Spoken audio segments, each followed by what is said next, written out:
Cette lecture du Saint-Coran a été organisée à la grande mosquée Faisal par l'ex-première dame du feu Ahmed Sékou Touré. La cérémonie a mobilisé plusieurs acteurs du secrétariat général des affaires religieuses, y compris les imams de la capitale. Elle vise également à consolider la paix et l'unité nationale entre tous les fils et filles du pays. Si nous sommes réunis aujourd'hui dans cette belle mosquée, c'est pour répondre à l'appel qui a été lancé par notre maman Hadja André Touré, épouse du feu président Ahmed Sékou Touré, la maman de l'indépendance, la femme de résilience, de patience, de tolérance, de paix, de réconciliation, d'amour, de pardon et de foi. En effet, notre maman nationale veut profiter de cette occasion pour vous convier à une lecture du Saint-Coran afin de protéger la Guinée et les Guinéens contre tout malheur. Pour l'ancienne préfète de Pita, cette journée de lecture du Saint-Coran est une occasion pour les Guinéens de se donner la main et de regarder dans la même direction afin que notre pays puisse connaître un développement harmonieux. Aujourd'hui, c'est une journée de lecture et de prière pour la nation. Grâce à Hadja André Touré qui nous a contactés pour prier pour le pays.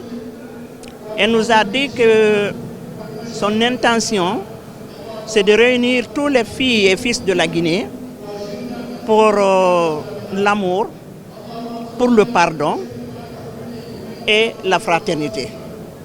Elle nous demande, nous les femmes guinéennes, de nous lever, de ne pas laisser notre pays sombrer. Que le président Ahmed Sékou Touré, à son temps, il n'a pas voulu ça. Même les autres présidents jusqu'à aujourd'hui. Et si on voit que dans notre pays, s'il y a la fragilité, qu'elle veut demander aux femmes guinéennes de se lever pour prêcher cette parole, la parole de l'amour. C'est ce que les Guinéens ont connu. Quant à l'ancien Premier ministre, il lance un message de paix et de cohésion sociale au peuple de Guinée en général et à la jeunesse en particulier. Concernant la jeunesse, c'est essentiel qu'on comprenne qu'un pays dans lequel il y a des conflits, c'est un pays dans lequel ils n'ont pas d'avenir. Donc ils ont intérêt, c'est très important. Tous les jeunes de Guinée, jeunes filles, jeunes garçons, doivent comprendre que la paix est le premier ciment de leur avenir. Il n'y a pas d'avenir sans paix. Donc je souhaite que la jeunesse le comprenne, que nous, les plus anciens, nous puissions avoir le même comportement dans l'équité, dans la justice, pour que notre comportement reflète l'intégrité et le modèle qu'ils doivent suivre pour sauver ce pays. À noter que les organisateurs de cette cérémonie de lecture du Saint-Coran ne comptent pas s'arrêter à Conakry seulement, mais souhaitent la vulgariser à travers tous les pays.